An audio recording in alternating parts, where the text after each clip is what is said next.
In the grand lobby of a luxury hotel she secretly owns, a well-dressed black woman is mistaken for a trespasser. A disrespectful employee escalates the confrontation in front of stunned guests.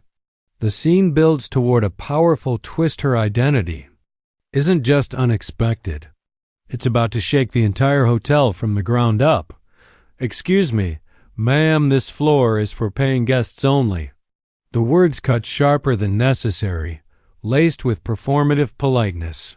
The man who spoke them, white shirt, hotel name tag, and a fake smile, stood like a gatekeeper near the gold-trimmed elevator. Amara Jordan didn't flinch.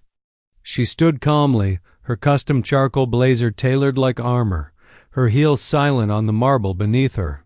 She glanced up at the chandelier, $150,000, imported crystal. She'd approved it herself. "I'm aware," she said, voice neutral, but that wasn't enough for him. He blocked her path, palms slightly out as if she might suddenly bolt upstairs and cause a scene. "Then I'll need to see your room key. We've had issues before." His eyes flicked to her skin. His voice dropped to a whisper only meant for her. "You people always push limits." Gasps didn't come. Not yet. Not in this space. In luxury lobbies, racism wears cologne and smiles. Across the room, a blonde receptionist half raised her eyes, saw who it was, and instantly paled. Amara didn't move, didn't speak. She just looked at the man's name tag, Greg. The silence turned sharp. Someone nearby lowered their phone mid-text.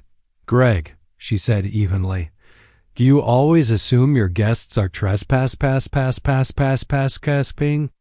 He gave a short chuckle. "Just doing my job, ma'am." He emphasized the last word a little too hard, like it was an insult. "You're sure that's what this is?" Greg blinked. A faint line of sweat formed above his brow. Amara took a single step forward. Her scent was subtle but commanding, jasmine and steel. She pulled a small black card from her purse. Not a key, a security override badge. Greg squinted. "What's that supposed to be?" Behind the front desk, the blonde receptionist suddenly darted around the counter. "Ms. Jordan." Greg turned. "Ms. who?" But Amara wasn't looking at him anymore. She stepped around him, calm, surgical. She walked straight to the receptionist. "Chloe," she said softly, "is the boardroom ready?" Chloe nodded quickly. "Yes, everything's set."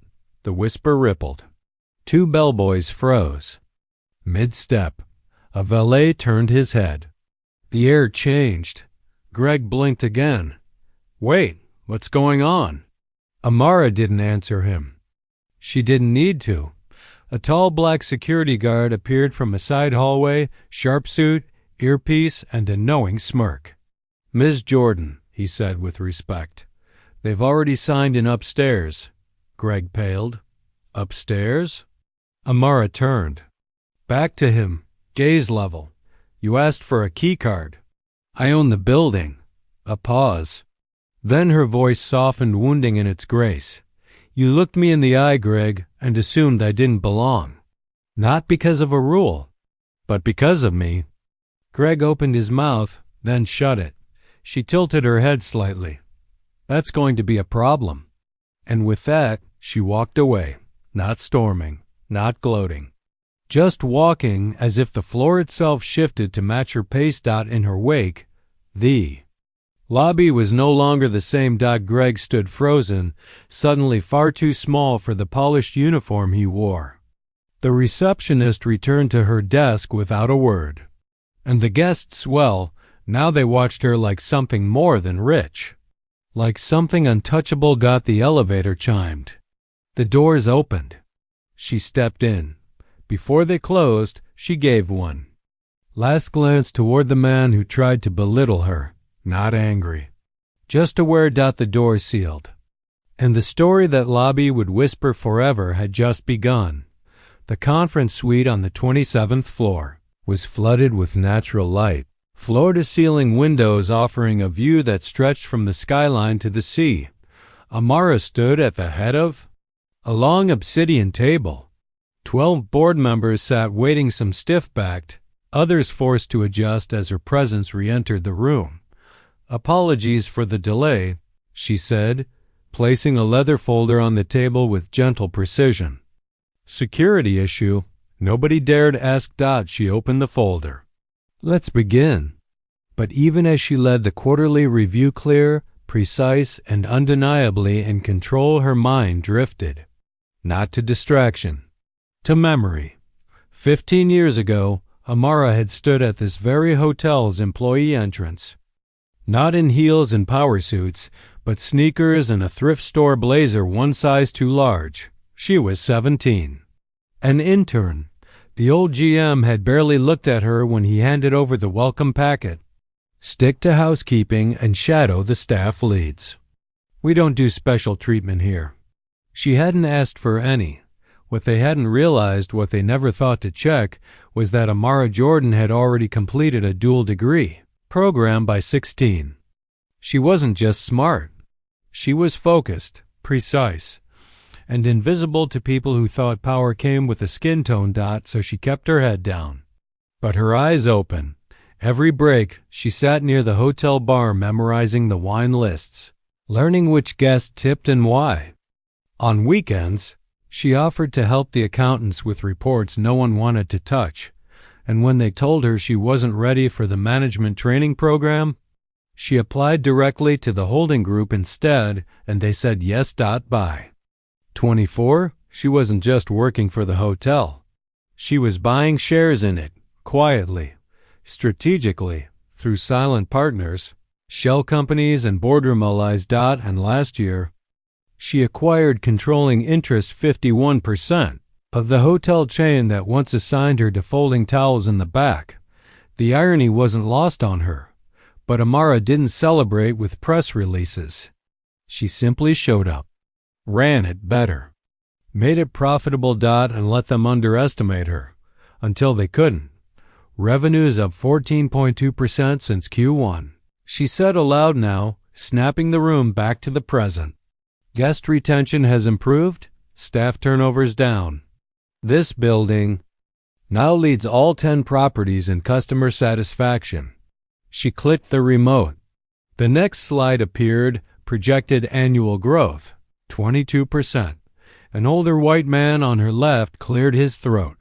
"Mr. Remington, Senior, board, been there for decades." "Suppose that's good news," he said with a half smile. "Though, I must say, the recent lobby incident was rather distracting." Ah, there it was. Amara didn't look at him. "Distracting for who?" "Well," he said, gesturing vaguely, "there's been talk, online, photos." She turned to him, finally. "You mean the photo of your security officer blocking the owner of the hotel from entering her own elevator?" The table went quiet.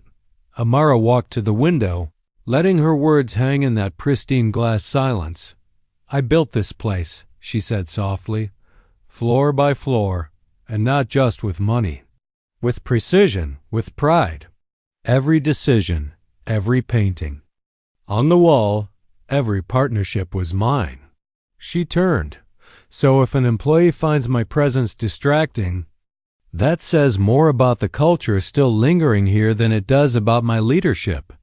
No one argued, but Remington gave a tiny shrug. "Well, not everyone's adjusted to the new way of doing things." Amara nodded slowly. "Then perhaps they should adjust quickly." She picked up the folder. Meeting adjourned. As the chairs scraped back and the executives filtered out one by one, 2 stayed seated a moment longer. One was a young woman, South Asian, mid-30s, sharp-eyed. She gave Amara a quiet, almost reverent smile. The other was an older black man, who'd stayed silent all meeting. Now he simply nodded once. A nod of respect, a nod that said, "I saw that. We saw that." Amara didn't smile, but her eyes softened. She was no longer invisible, but she was still underestimated. And that would be their mistake. The story had already outpaced the truth. By morning, the hotel group chat had exploded with speculation. Did you see what happened at the front desk? That was her. Wait, she owns the place? Someone had uploaded blurry footage from the lobby camera. The clip didn't catch Amara's words, but it captured her look. The quiet authority. The elevator doors closing behind her. By noon, the clip had gone viral in private circles, shared quietly, whispered over break rooms and espresso machines. The woman who once moved silently behind the scenes had become a myth in less than 24 hours, and not everyone liked it. In the staff lounge on the third floor, two janitors leaned over a phone. That's her, one said, tapping the screen. Remember the lady with the silver heels? That's Ms. Jordan. The other squinted. She was standing right next to me yesterday. I thought she was, I don't know, a guest's assistant or something. She owns the building, man.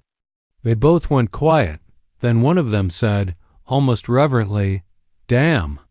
At the concierge desk, a young black woman named Alicia sorted guest folders while trying to hide.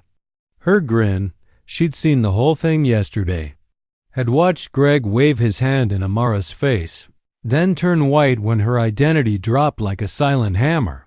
Now, a folded napkin sat quietly on the back shelf, nothing written on it but two letters. AJ, someone had left it there this morning. No one claimed it, but no one moved it either. It stayed there all day. A symbol. But not everyone appreciated the change in air. In the executive break room, Greg stood with two other men from the front desk team, his usual arrogance now replaced with defense. She set me up, he muttered.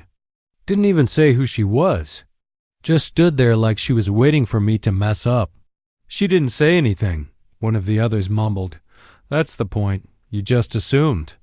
Greg scowled. She should have introduced herself. What kind of owner does that? I've worked here 6 years. Never even saw her face. You weren't looking, the other muttered, then left the room. Greg stood there, jaw clenched. On the 10th floor, room service attendant Carla placed a tray down outside a VIP suite. As she turned to leave, the guest inside cracked the door. Hey, he said, lowering his voice. Was that real? The CEO? Carla looked up. She didn't fire that guy? He asked.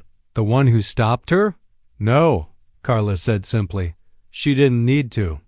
He blinked, unsure how to read. But Carla was already walking away. Later that evening, Amara moved through the hotel alone. No entourage.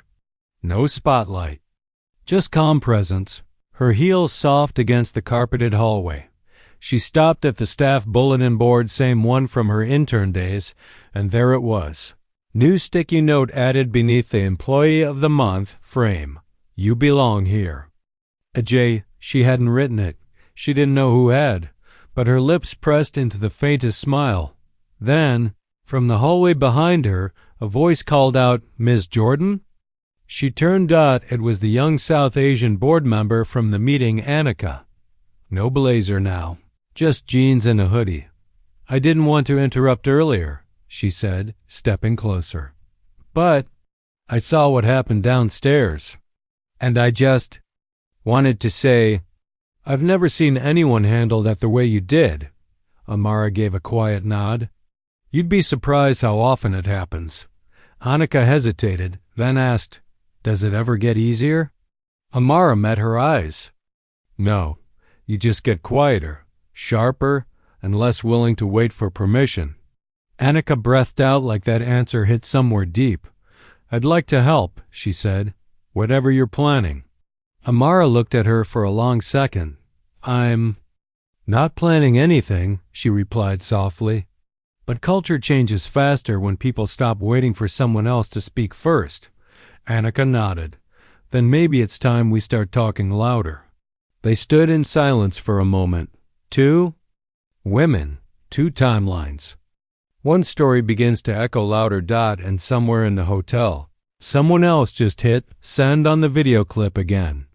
The email arrived at 6:47 a.m. sharp. Subject line: Request for immediate review.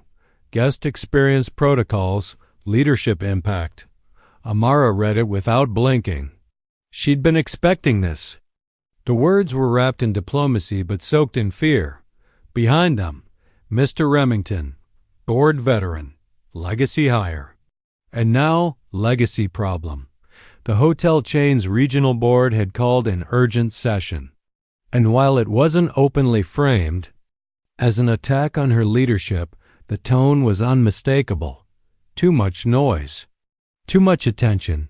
Too much. Her. By 10 a.m., the conference room on the 23rd floor was cold, sleek and full. 8 men in tailored suits. 2 women, both silent, and Amara, seated at the far end of the glass table, completely calm. Remington stood. Clicked a remote. Frozen still from the now infamous clip appeared. Greg, mid-gesture, and Amara, impassive, with the chandelier gleaming behind her. Ms. Jordan, he began.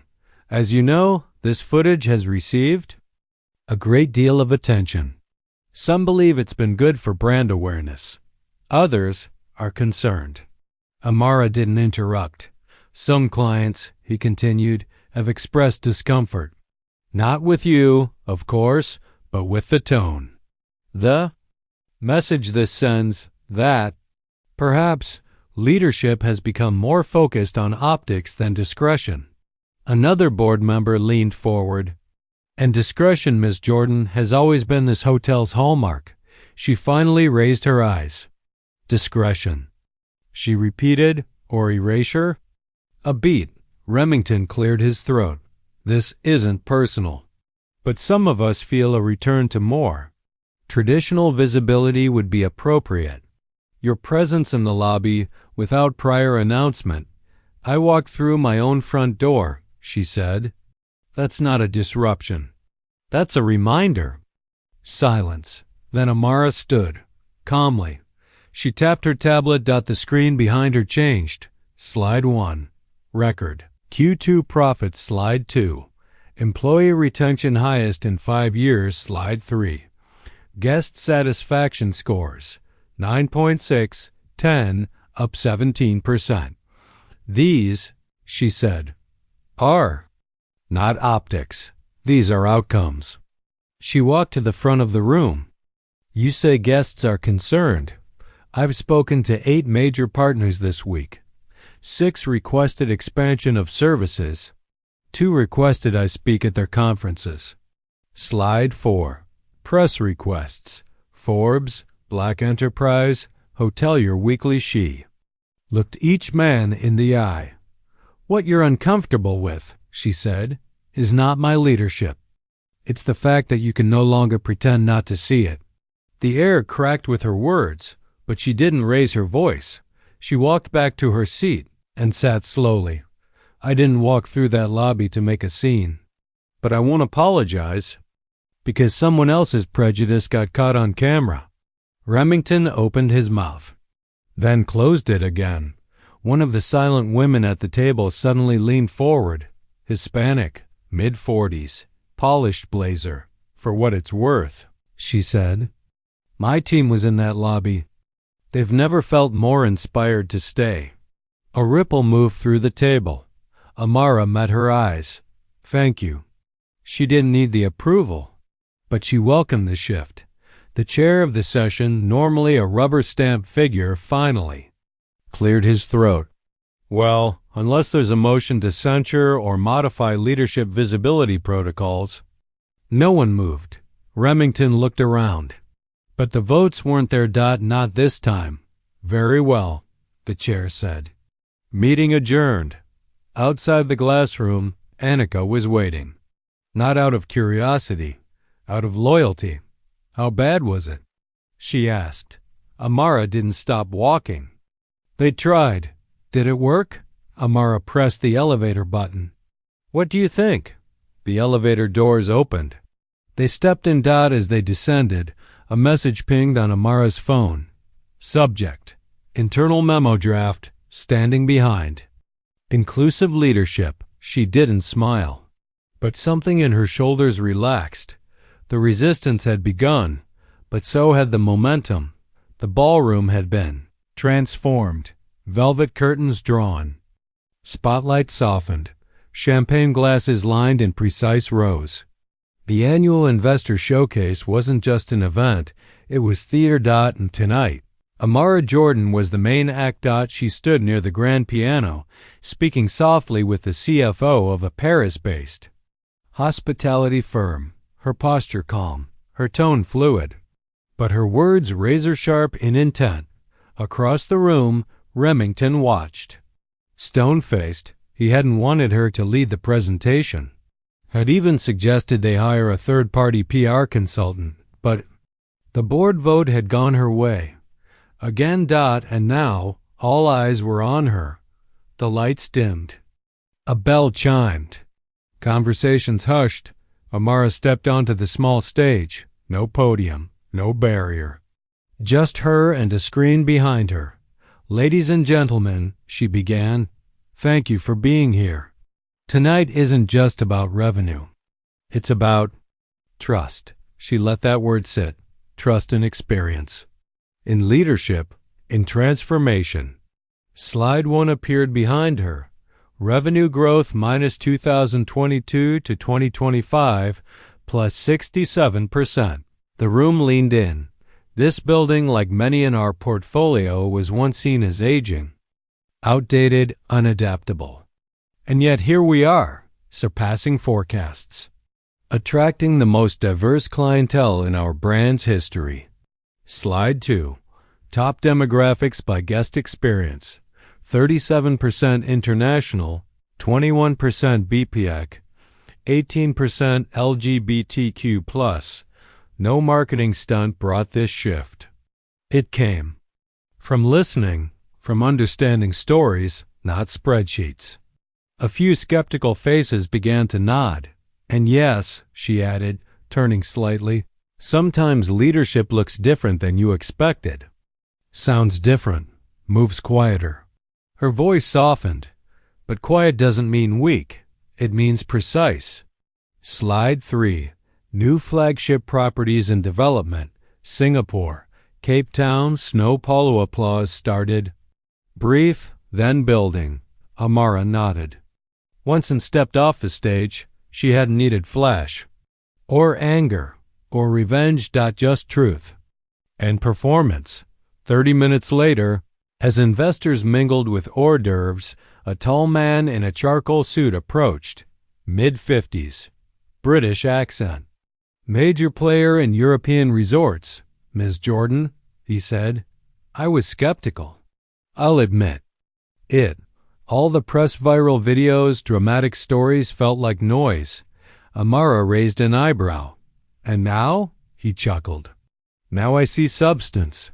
I'd like to discuss bringing your leadership model into 3 of our properties in Spain. If you're open." She extended her hand.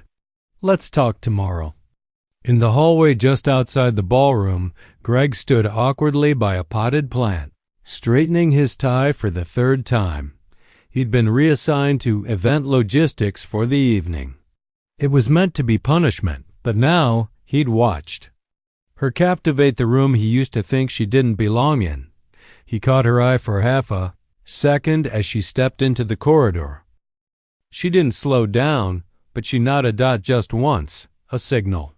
Not of approval, but of grace. Upstairs in the executive suite she rarely used, Amara removed her heels and stared out at the city. The building shimmered like glass sculptures. Her reflection stared back at her, calm, measured. There was a time, not long ago, when she dreamed of moments like this, when her brilliance lived in silence, waiting for a stage, for permission, for recognition. Not anymore. Now she didn't wait for applause. She just earned it. From the hallway came a knock. Annika entered, holding a small velvet box. "Investor from Dubai dropped this off. Said your words reminded him of his mother." Amara opened it. Inside, a delicate gold pin in the shape of a phoenix. No logo, No branding. Just quiet power. Rising. You've gone too far this time. Remington's voice cut across the boardroom like a blade. No pleasantries, no smiles. Just cold calculation. Amara didn't look up yet. She continued reviewing her printed agenda, flipping a page with quiet precision. He tossed a tablet onto the table. A headline glared across the screen. Black CEO. Accused of prioritizing diversity optics over guest experience, clickbait. Gossip blog, but viral. Amara glanced at it. And? Is this hurting the brand? He hissed. You're turning this into a social statement instead of a business, and now the media's catching on. Across the table, some board members exchanged looks, uneasy, embarrassed, curious. She set the agenda aside and looked up. Her voice stayed soft. Tell me, Remington, when the last CEO installed automated air filters in every guest room to reduce respiratory risks, was that a social statement or business? He shifted. That's not the same. Or when I increased maternity leave for staff. Or replaced legacy vendors with ethically certified suppliers. Or restructured wages to increase equity for housekeeping. Still not the point, he snapped. No, she said, it is. She tapped the tablet, flipping to the next screen. A real article from a reputable business journal. How Amara Jordan's leadership model quietly outperformed traditional chains by 21%. Her gaze landed directly on him. Your problem isn't performance, it's presence. You're uncomfortable with who's standing at the head of this table. Not what I've done, but that I'm the one doing it. Gasps were silent but present. Remington forced a chuckle. Don't be dramatic. I've worked with plenty of people from all walks of life. She held up a hand. Let me stop you there. Before you recite your list of black colleagues as a defense mechanism. The room froze. She stood slowly, walking to the screen at the front of the room. Slide 1 appeared. A bar graph. Guest satisfaction. Slide 2. Repeat bookings. Slide 3.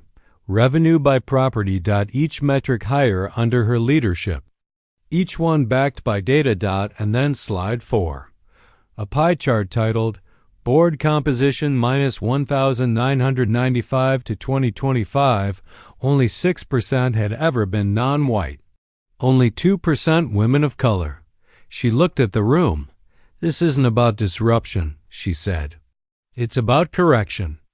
Then she stepped aside and brought up one final slide. A photograph, black and white, blurry, but unmistakable. A teenage girl, standing beside the hotel's employee entrance. Cheap uniform. Luggage cart in the background. Eyes alert, silent. That was me, 17. Intern. Folding towels while the GM forgot my name. She turned back. 20 years later, I didn't get here by accident. I got here by watching men like you count me out.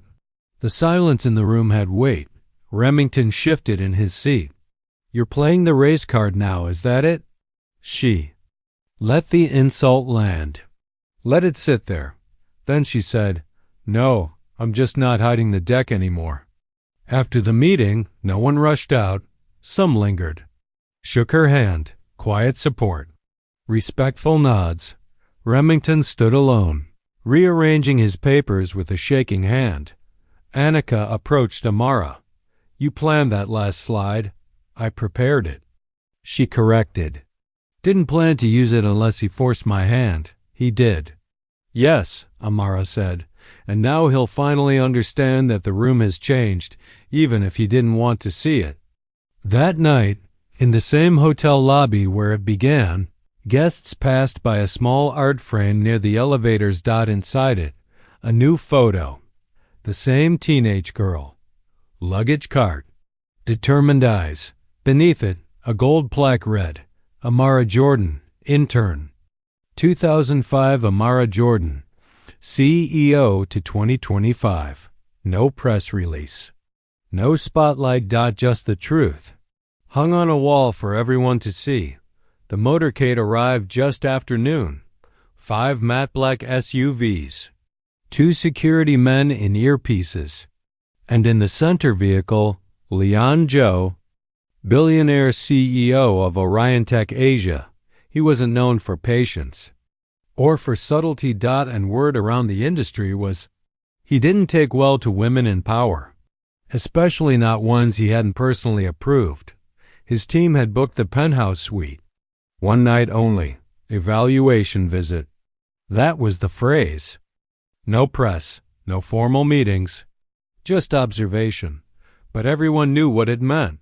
Orion Tech was considering a major global partnership, placing exclusive lounges in 10 elite hotels across 4 continents. Winning that contract would be worth tens of millions. And everyone also knew Joe hadn't wanted to meet Amara. He'd asked for the founder or financial head. The request had been forwarded, then ignored. In the executive lounge, Amara stood calmly in a deep navy dress, hands folded, waiting by the corner bar. No microphone, no branding, no name tags. Just presence. Joe entered without announcing himself. Sharp suit, cold eyes. His assistant nodded toward Amara, whispering something. Joe barely glanced her way. He walked the perimeter of the room, examining fixtures, finishes, even the glassware. Testing. She waited. Finally, he approached. "You are the manager?" Her reply was smooth. "No, I'm the system." He blinked. "Excuse me?" She gestured gently to the space around them. Every detail, every contract, every amenity, every protocol. "I designed it. I optimized it. I own it." He squinted slightly. "But you're not the face on the brochure." She smiled, calm and bright. "That was deliberate. I wanted the building to speak first, not the brand, not the person." Joe folded his arms. "And now?" "Now," she said, "I let the person finish the sentence." He stared at her, measuring. "Everyone has a pitch," he said. "Show me yours." She nodded to a side corridor. "Follow me." She didn't take him to a conference room. She took him to the staff kitchen. Clean, quiet, mid-afternoon. Lull. A line cook looked up, startled, then quickly stood straight. "Leo," Amara said gently, "would you mind explaining how we restructured food prep to eliminate waste last quarter?" Leo blinked. Yeah. We started batch prepping sauce bases ahead of time instead of per order. Cut waste by 38%. Joe raised an eyebrow. "And how much did that save?" Amara asked. Leo scratched his head. $12,300 last quarter, I think. Amara smiled. $12,874. He was close. She turned to Joe. "Every staff member here is a stakeholder in our performance metrics. Not because I say so, because they know so." Joe didn't say a word, but his expression changed. Back in the lounge, she handed him a folder. Inside, performance charts, security upgrades, our OOI forecasts, cross-regional compatibility. At the bottom, one final line. Leadership contact, Amara Jordan, CEO and systems architect. He tapped the name. "You really built this?" She nodded. "And I'll build it for you. But I won't shrink myself to make it easier for your boardroom to accept me." A beat. Then unexpectedly, Joe laughed loud, genuinely. "You," he said, "are more dangerous than they warned me about." She raised an eyebrow. "And?" He extended his hand. "I like dangerous." They shook. Deal sealed. That evening, the hotel's social channels posted one single image, Amara and Joe. No press release, no logo splash. Just a black and white photo, 2 leaders at the top of their game. The caption, "Welcome to the future of hospitality." By midnight, it had 2.1 million impressions, and for the first time since taking over, Amara's face was trending. globally. But she didn't celebrate. She just sat by the penthouse window, sipped her tea, and looked out at the skyline she used to dream of touching. Now it was hers, and the world was watching. The bronze plaque outside the largest conference hall had always read Remington Executive Suite. That changed on a Wednesday, quietly, no ceremony, no announcement. By 8 a.m., the plaque had been replaced. The Jordan Room, excellence through equity. Housekeeping was the first to notice, then catering. Then a guest who stopped mid-step to snap a photo. By noon, it was on LinkedIn. Then Twitter. They took his name down? She didn't even have to fire him, just replaced him. Iconic. But Amara hadn't done it for applause. She did it because the space no longer represented legacy. It represented possibility. Later that week, an internal memo circulated among staff.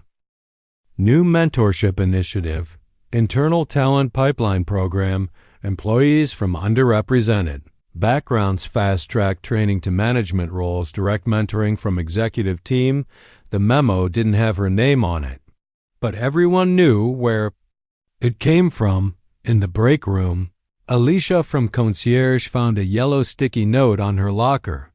I see how you handled that difficult guest yesterday. You stayed calm and brilliant. Keep going. AJ. She blinked, stunned, then looked around to see if anyone was watching. No one was. The note was real, and it meant more than 1,000 compliments shouted in public.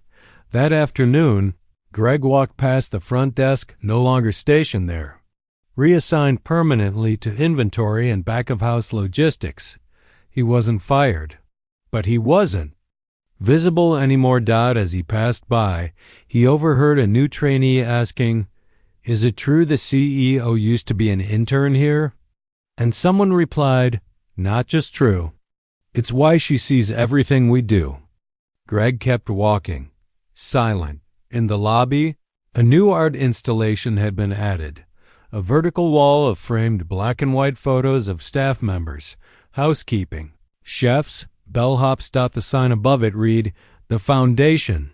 Beneath it, engraved, "Into the wood, those who are seen build stronger walls." The first photo in the row was Leo, the line cook. He didn't know until his shift started. He stood in front of it for 5 minutes, just staring. Upstairs, in the executive offices, Annika opened a letter left on her desk. It was short, typed, no signature. "When you speak in boardrooms, I hear myself in you. Keep speaking. The room hears it too." Her eyes misted. She folded it carefully, tucked it into her planner, and sat straighter at her desk. A reporter from a major business magazine toured the building the next day. After seeing the mentorship room, the new plaque, and the framed wall, she turned to her cameraman and whispered, "This isn't just a hotel. It's a blueprint." Amara watched from a distance, not interfering, not posing, just letting it happen.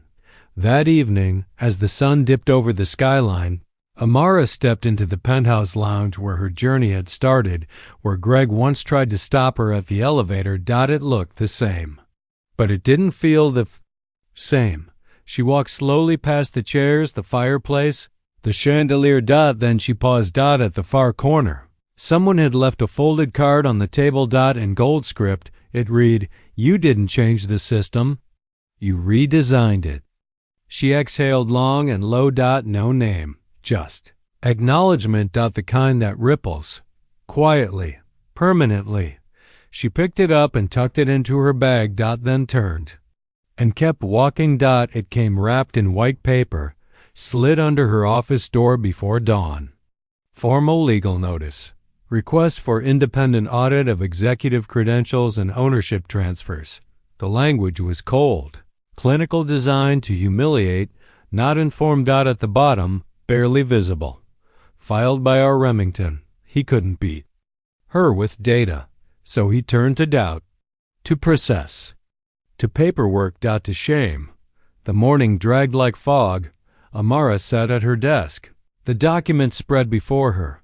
Fingers laced. It wasn't just a review of her ownership. It questioned how she'd gained control, implied manipulation, insinuated impropriety, nothing illegal, but everything insulting. She'd known attacks would come, but not this late, not this cruel, and not after everything had already changed. By noon, the whispers started again, but this time they felt colder. Did she really buy the shares herself? I heard it was through shady shell companies. There, saying she never had full board approval. The ground beneath her felt familiar, like the old days, like before the elevator scene, before the recognition. As if one well-placed accusation could erase it all, she canceled her meetings, closed her door. For 2 hours, she sat in silence. No press statements, no phone calls, just a quiet unraveling, until a soft knock. A nika. She entered without waiting, placed a single sheet of paper on the desk. Amara looked up. "What's this?" Annika smiled, a counter-motion. It was a letter signed by 7 of 10 active board members.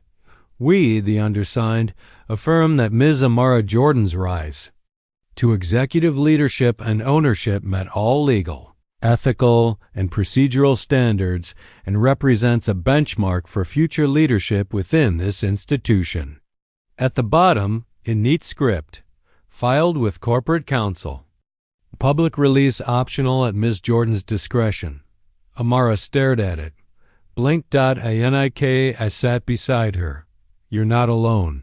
Not anymore. Later that day, she walked the lobby like she used to. Quiet, alone. But this time, the silence felt different, not isolating but respectful. Staff still looked up.